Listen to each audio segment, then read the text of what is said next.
Programme de formation entièrement financé aux États-Unis. Alors, bienvenue les amis, bienvenue dans cette nouvelle vidéo. Dans cette vidéo, je vais vous présenter ce programme de formation entièrement financé aux États-Unis. Alors, on va aller directement sur les différentes informations du programme. Si déjà c'est la première fois que vous êtes tombé sur ma chaîne YouTube, moi c'est Franck pour la peut-être de la chaîne FP Opportunités de voyage. De cette chaîne, on parle de toutes les différentes opportunités de voyage, des bourses d'études, la DV loterie et des formations d'études ou de travail à l'étranger. Donc, n'hésite pas de t'abonner, activer la notification pour être toujours notifié sur tous les différents contenus qu'on poste sur cette chaîne. Alors, j'aimerais passer un petit message. Si toi, peut-être tu es youtubeur et que tu aimerais vraiment développer ta chaîne, que tu as déjà plus de 4000 abonnés, juste contacte-moi. Je suis en train de créer une équipe sur laquelle une équipe dans laquelle en fait on pourra travailler ensemble et pouvoir partager certaines techniques, certaines méthodes que chacun d'entre nous utilisons pour développer notre chaîne et augmenter notre différente communauté. Donc si tu es un youtubeur et que tu produis vraiment du contenu, je ne veux pas des gens qui font peut-être une vidéo par mois, non. Donc si tu es youtubeur et que tu développes vraiment du contenu, que tu as plus de 4000 abonnés, juste contacte-moi, on pourra le faire ensemble. Alors, sans plus tarder les amis, on va aller directement sur les différentes informations de cette bourse, de ce programme en fait entièrement financé aux États-Unis. Donc ce programme, il couvre la scolarité, il couvre le billet d'avion, il couvre l'assurance, il couvre le visa, il paye tout en fait. Même la location durant la durée de la formation là-bas, c'est le programme, c'est la bourse en fait qui couvre cela. Alors, la date limite pour pouvoir postuler, c'est le 1er octobre 2023. Ça veut dire qu'il y a encore pratiquement, il y a bien du temps les amis. Donc, pour vous là, vous pouvez encore rassembler tous vos différents documents. La place est aux États-Unis, elle est entièrement financée. Alors, cette première partie ici, c'est la genèse. Je ne vais pas la lire. Donc, je vous laisse cette tâche-là de la lire. Moi, je vais aller directement sur les différentes informations du programme. Alors, on dit détail du programme Institut Hôte. Les boursiers sont placés dans l'une des universités participantes aux États-Unis d'Amérique. Ils ne sont pas en mesure de choisir quelle université ils fréquenteront. Ils sont affectés par groupe de 7 à 15 à l'institut d'accueil la plus appropriée en fonction de leur domaine d'intérêt et de leur domaine professionnel. J'espère que là, c'est assez clair. Alors, domaine d'études, liste des domaines ci-dessous. On va consulter cette liste-là ensemble. Durée, c'est de 10 mois. Donc, la formation, c'est de 10 mois. Alors, nombre de bourses, environ 150 bourses. Groupe ciblé ouvert aux citoyens des pays éligibles, l'Afrique subsaharienne, l'Europe et Eurasie en fait. Bon, je ne sais pas où se situe l'Eurasie. Le Moyen-Orient, l'Afrique du Nord, l'Asie de l'Est et Pacifique, l'Asie du Sud, l'Asie centrale et l'hémisphère occidental. Alors, domaine d'études, voici tous les différents domaines d'études dont il parlait tout à l'heure. On a dit ce programme de bourse d'études en Amérique du Nord est disponible pour les études à renforcement de compétences dans les domaines suivants. Développement durable. Dans le développement durable, on a les différents domaines comme développement agricole et rural, développement économique, finance et banque, bank and finance, ressources naturelles, politique environnementale et changement climatique, planification urbaine et régionale. Alors, dans le deuxième programme encore, nous avons renforcement des institutions démocratiques. Ici, on a la communication, journalisme, droit et droits de l'homme, analyse des politiques publiques, administration publique, politique de prévention de la traite des personnes et prévention, politique et gestion de la technologie, gestion des ressources humaines. Éducation, nous avons administration, planification et politique de l'éducation, administration de l'enseignement supérieur. Et comme dernier domaine, nous avons la santé publique.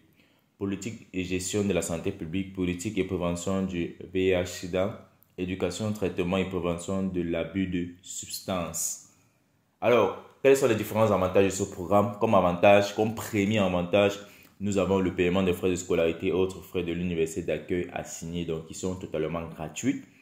Deuxième avantage, nous avons la formation pré-universitaire en anglais si nécessaire. Alors, s'il arrive que tu ne parles pas très bien anglais et que tu as des difficultés, tu peux faire une formation pré-universitaire là-bas en anglais. Donc, tu fais d'abord quelques cours d'études en anglais. Alors, une indemnité de subsistance, y compris une indemnité d'installation unique. Donc, ça veut dire on va vous donner les frais de l'argent pour pouvoir subvenir à vos différents besoins et une indemnité d'installation. On a dit 4, comme quatrième point, comme quatrième avantage, nous avons la couverture des risques d'accident et de maladie. Donc, c'est un peu comme l'assurance en fait.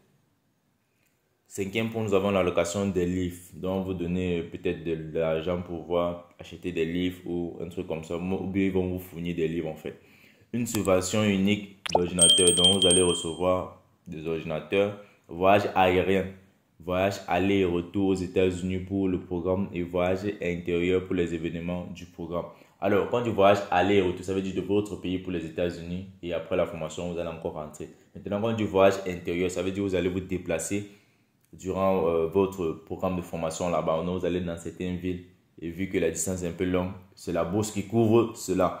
Alors, une allocation de développement professionnel pour des activités professionnelles telles que les visites sur le terrain, des visites professionnelles et des conférences. Alors, voici tous les différents avantages en fait de ce programme de bourse entièrement financé aux États-Unis. Alors, on va maintenant voir les différentes institutions d'accueil de ce programme. Voilà tous les différentes universités en fait, ou toutes les différentes institutions. On a American University, Washington College of Law, Arizona State University, Boston University, Cornell University, Emory University, Michigan State University. Bon, il y en a beaucoup en fait. La liste est assez longue. Il y a pratiquement 13 institutions ou 13 universités en fait. Alors, comment faire pour être éligible? Là, on va parler maintenant de l'éligibilité au programme. S'il vous plaît les amis, likez et partagez cette vidéo maximum.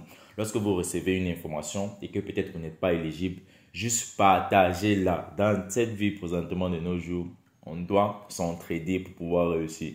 Donc les amis, partagez les différentes vidéos. Vous avez des frères, des tantes, des cousins qui étudient, bien qui ont obtenu la licence dans ces différents domaines-là. Donc partagez-les ces différentes informations-là. Voici une opportunité pour eux. Ils n'ont pas d'argent à dépenser pour cela. C'est totalement gratuit.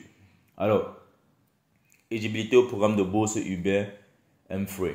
Pour postuler à la bourse Uber Humphrey, les candidats doivent répondre aux critères suivants. Avoir un diplôme de premier cycle université ou licence. Donc, tu dois avoir un diplôme de licence. Au moins 5 ans d'expérience professionnelle à temps plein. Donc, après ta licence, tu dois avoir 5 ans d'expérience professionnelle à temps plein. Peu ou pas d'expérience antérieure aux États-Unis. Donc, si tu n'as pas, tu es éligible. Si tu as peu d'expérience, tu es éligible. Qualité de leadership démontrée. Avoir des antécédents de service public dans la communauté. Alors, ça veut dire quoi? Tu as peut-être assisté à certains services publics, tu as peut-être travaillé dans un domaine public, etc. Donc, c'est un peu ça. Compétences linguistiques en anglais. Donc, si tu as les bases en anglais, ça serait très bien. Mais si tu n'en as pas, tu pourras faire ta formation de cours de langue, comme ils ont précisé tout à l'heure en haut là, aux États-Unis. Alors, on va descendre, on va continuer. On va aller sur la partie comment postuler en fait. Alors avant d'arriver sur la partie comment postuler, on va d'abord lire cette petite phrase-ci. On devrait contacter la section des affaires publiques ou la commission binationale Fulbright de l'ambassade américaine de votre pays de résidence pour savoir plus sur les éventuelles exigences spécifiques du programme. Alors on va faire cela ensemble, ne vous inquiétez pas, je vais vous montrer comment postuler pour cette bourse ou encore pour ce programme. Comment postuler pour le programme de bourse Uber Humphrey. Les délais de candidature varient selon les pays, mais tombent généralement autour de mai à septembre chaque année. L'ambassade des États-Unis ou la commission binationale Fulbright désignée vous informera de sa date limite interne de réception des candidatures. Les candidatures seront envoyées par l'intermédiaire de l'ambassade et des commissions qui doivent ensuite sélectionner et soumettre au bureau de l'Institute of International Education de Washington, D.C. au plus tard le 1er octobre 2023. Pour plus d'informations sur le programme de bourse Uber Humphrey, veuillez visiter la page officielle et contacter la section des affaires publiques ou la commission binationale Fulbright de l'ambassade américaine de votre pays de résidence. Alors, sans plus tarder, on va cliquer ici et vous montrer comment faire cela, les amis.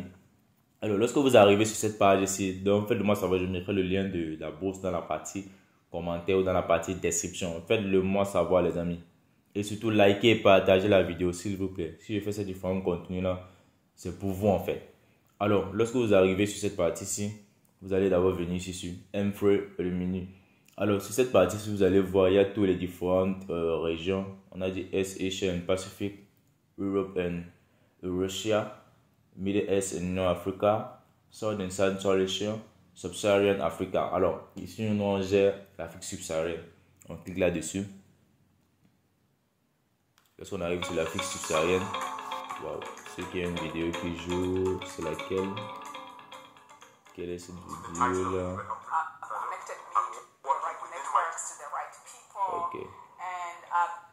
Ok, c'est bon, j'ai arrêté les deux vidéos qui jouaient.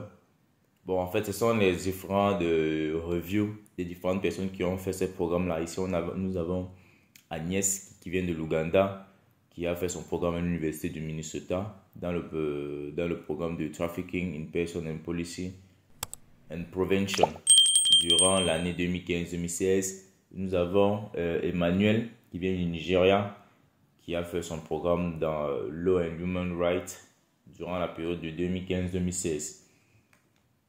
Alors les amis, on va remonter, je vais vous montrer comment postuler. Voilà tous les différents pays qui ont déjà participé.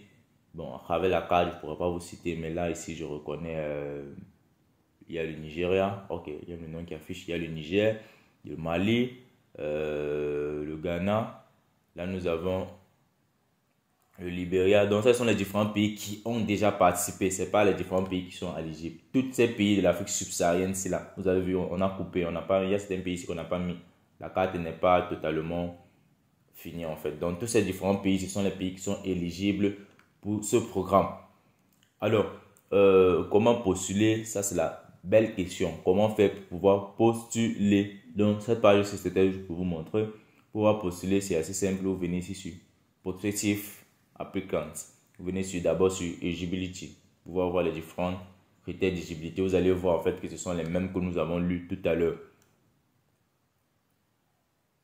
Donc, vous pouvez lire. Voici Eligibility Requirement to be eligible for Humphrey Scholarship Program. Applicants must be a citizen of an eligible country, have an undergraduate first university or bachelor degree, have a minimum of 5 years of full-time professional experience, demonstrated leadership qualities, and a record of public service in the community, limited experience in the United States, demonstrated English language ability. Application process. Ok, voici maintenant la procédure pour pouvoir postuler. Alors, cette procédure, je vais vous montrer aussi cela. Donc, les amis, likez et partagez cette vidéo au maximum. Comment postuler? Pour pouvoir postuler maintenant, il faut aller contacter l'ambassade et la commission de votre pays. Voilà ça. US Embassy Commission. Vous venez sur la même partie de Prospective Applicants. Là, on avait cliqué tout à l'heure sur Eligibility. Vous allez maintenant venir cliquer sur US Embassy Commission. Là, maintenant, vous allez arriver sur la page où il y a toutes les différentes ambassades et les commissions. Alors, là, ici, vous allez, si the country eligible list below, to check if you are eligible for the program. Ici, search by country, donc cherchez par votre pays. Vous pouvez mettre le nom de votre pays et sélectionner la région. Là, on va prendre Sub-Saharan Africa, l'Afrique subsaharienne. Alors, voilà la liste des Afriques subsahariennes. On va descendre. Il y a l'ambassade. Bon, voici maintenant, vous allez postuler. Ils ont dit que pour pouvoir postuler, il faut aller sur l'ambassade et le lien de l'ambassade et la commission de votre pays. Donc, si tu es de l'Angola, tu vas cliquer ici. Ça va t'amener là-bas. Si par exemple tu es du Burkina, voilà tous les différents liens. En fait, si tu es du Cameroun, si tu es du Tchad, si tu es de la Côte d'Ivoire. Alors, peut-être si tu es de la RDC, tu vas cliquer là. Et c'est ici que ça va commencer en fait pour vous. Le travail va commencer pour vous pour pouvoir postuler, les amis.